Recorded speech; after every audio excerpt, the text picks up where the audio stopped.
And she's talking about how the Eagles sort of almost let it slip through their little fingers, but they held on to beat the Cowboys 28-23. The win moves Philly to 8-1, and that.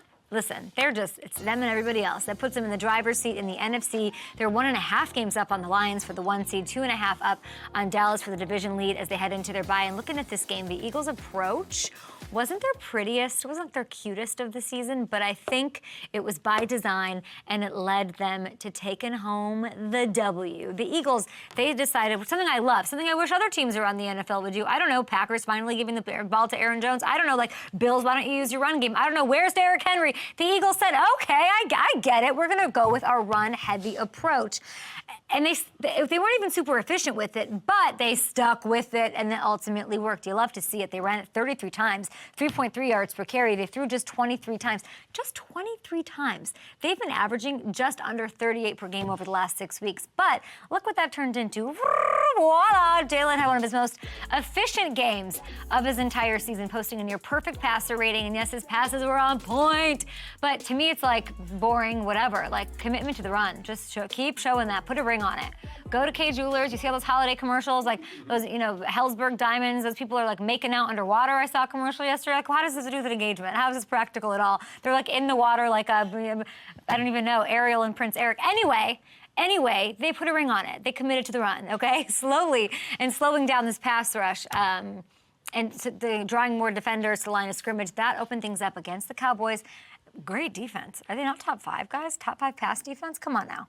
You can't just drop back at will against Micah Parsons and expect things to work out. So credit to Sirianni, our guy, to Brian Johnson, the OC. So many questions about Brian Johnson going into this year.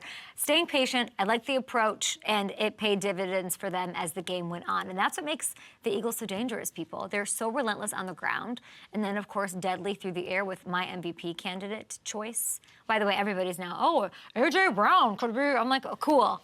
We've been on that. Yeah, we've been on that. I know me and Marissa are like... We put our names on that. We got it up FanDuel Sportsbook. No matter how you defend them, they're going to make you pay. Okay, should we get? I know. And Luan is Mr. Cowboy. He's super glued his butt to the front row of that roller coaster. I don't know. He's not getting it off. And is he? We'll talk to him. But on the Cowboys side, they did battle, and I give them credit for not giving up. It sounds like I'm talking to like a third-grade soccer team, kicking and screaming vibes. But they did almost pull off a comeback, and so there's something there. It sucks because it's confusing. Like, just lay down and die, so we hate you, or so we don't trust you. But then it's like, oh well, they came up short, literally. Every single big play in this game, they were right there. It wasn't quite enough. That Lamb play. There was the 4th down. Yeah. Oh boy. 4th down to Schumacher. It looked like he scored, Mr. Schumacher, but it turned out his knee was out at the 1. Of course, it was a 2-point conversion, where it looked like Dak was in, but a replay could see that he clearly stepped out. A lot of opportunities, womp womp, same old story. And it's not even just the same old story, it's the same old story under Coach Mike McCarthy. Emmett on my show Friday. I was not ready for that venom. Woo, girl. They're good. They're right there, these Cowboys. In big moments, they just cannot come up with the big plays, and they haven't been able to win the games that would force you to take them seriously. They're going to be fine. I think they'll make the playoffs. What would they have to do there? Beat up on the Giants? Okay. Panthers are the next 2 weeks. That's their schedule. Gosh, I demand more from this team. I reject what I'm seeing. They're going to get another shot at Philly, I think, 5 weeks from now in Dallas. Tarico mentioned that, right? That's Sunday Night Football, I think. I don't know. Is there anything in the interim against those teams that they're going to do to convince me I can trust them going forward? Nope. I feel like I'm going to be on the roller coaster and do that. I'm going to be stuck upside down.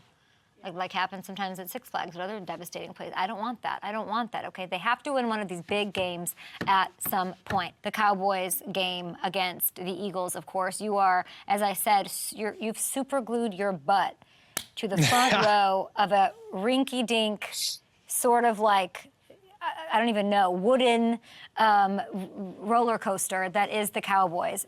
They disappointed again, my friend. I know, but it was so close. And the Eagles, like I spoke about them, talking about the Bills, they're a team. They're the best put together team in the entire NFL. They win the close games. They do what they have to do. I think this is bad game management towards the end of the game for the Cowboys. There was a play there right towards the end of the game. They should have clocked it. get everybody on the line of scrimmage, get them set real quick, clock it, and take a minute to get yourself going. Instead, they run your classic 9-1-1 is usually the phrase you use, which is like a 6-man protection. You're sliding people to the right, you're 1-on-1 on the left side, and you're running verts. And then you can have a parachute type of thing too. And parachute is essentially, so 9-1-1 is verts. We're to, hey, get to the end zone. I'm going to toss it up to you. And then parachute is if you're in that 25, 30-yard range to come back to those front pylons. And so it's 9-1-1 parachute. And there's different calls for that. That's essentially what they ran in that last play, which is great. But I think that play needs to be used last play of the game. You're on the ball. There's no, you don't have time to clock it. You're out of downs to clock it. You don't have timeouts. That's a situation where clock it real quick, gather your bearings. You've got 11, 12 seconds on the clock. You can throw it out of bounds real quick, get it closer, and then statistically you have a better chance of getting in the end zone. But it just seemed rushed. And in those situations, you need to, there's a level of composure you got to have when you're in those big time games on primetime television. Who has to have that level of composure? You're talking about Mike McCarthy? Well, Mike McCarthy, he needs to teach that obviously during the week. Now he's a better coach than I'm not a coach, and this is where you always get frustrated with me is because I hate stepping out of bounds. I am not a coach. But here's what I'm hearing: you're saying like you have to have better game management. To me, I'm just trying to learn. I think coach and Emmitt Smith, Hall of Famer, eviscerated Mike McCarthy and his usage, the run game. He crushed him. I was like shocked. I didn't have the words for it when he did it on Friday on my show. But then like, doesn't it come down to the players executing? Like who's more to blame?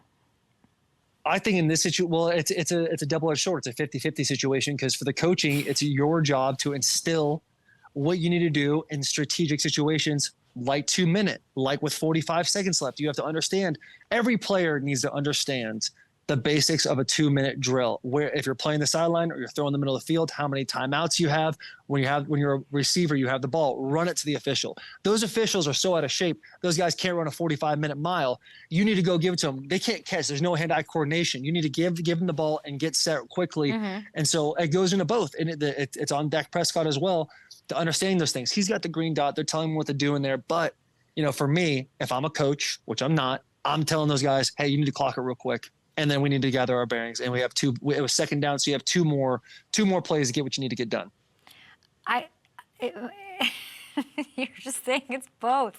Okay. It's both. No, but it is both. But it is both because that's what we always talk about in the show is like it's the greatest team sport of all time. Totally. It's the coach's job to get the guys ready, and it's the guy's job to go execute. So there needs to be such a good life partner. Because it's I can imagine because you do this all the time. So I can imagine you're never like it's all your fault.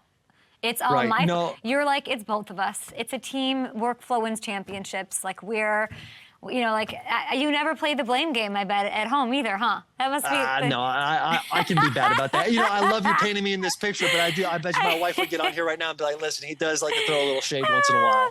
I mean, it's been 3 years, Taylor, to just be honest. It's been 3 years of these missed close calls, and it hasn't gotten better. That is true. And right. that's so if that's true, does this just might mean that they don't have it? No, I don't think they do have it. I don't think they're going to be a team that we're looking at, in February playing. I don't think they're going to be that team. They need more pieces. They need to get rid of pieces. I don't know what those pieces are right now. Here's the issue is Jerry has done a phenomenal job of turning the Dallas Cowboys into America's team. Yes. And when you're America's team, you have this media everywhere you go. I talk to players all the time that played for or already play for the Cowboys right now. And it's like, it is what you dream of as a kid being 8 years old. Like, I'm going to go to the NFL and this is what it's all going to be like. That is what it turns into when you play for the Dallas Cowboys. That's not what you have when you're playing for a smaller media market like the Titans. So there's always this ESPNs and these NFL networks. Yeah. Everyone's going to talk about the Cowboys because they know more eyeballs come to that situation, which puts more pressure on them. Now they're not dead. They have a possibility of making the playoffs. The NFC is kind of wide open. The Eagles are obviously top of the list right there. The 49ers have dropped 3 in a row. Are they making the playoffs, Taylor? I have to look at the records. I'm sure we have them. Do we have the NFC records? I'm sure we do. Can we pull those up? I probably could have done a better job of knowing everybody's records right now. Good job, guys. I don't know, man. Eagles driving. No way. Yeah, Eagles. Is it a playoff team? I don't know. Oh my That's a God, good question. Taylor! They're the 6th seed right now, and I just think, I don't see anybody getting up there. I can see them being a 6 or a 7 seed, but to win the division, they're not going to win the division. They're not going to. The Eagles are too good. they're the best put together team in the NFL right now, aside from the 49ers. Are the Cowboys making the playoffs? You're saying yes. Yes, they're going to make the playoffs. They'll be the 6th or the 7th seed. Look at you, a man of his they're gonna word. The squeak in there. loyalty, the loyalty. They're gonna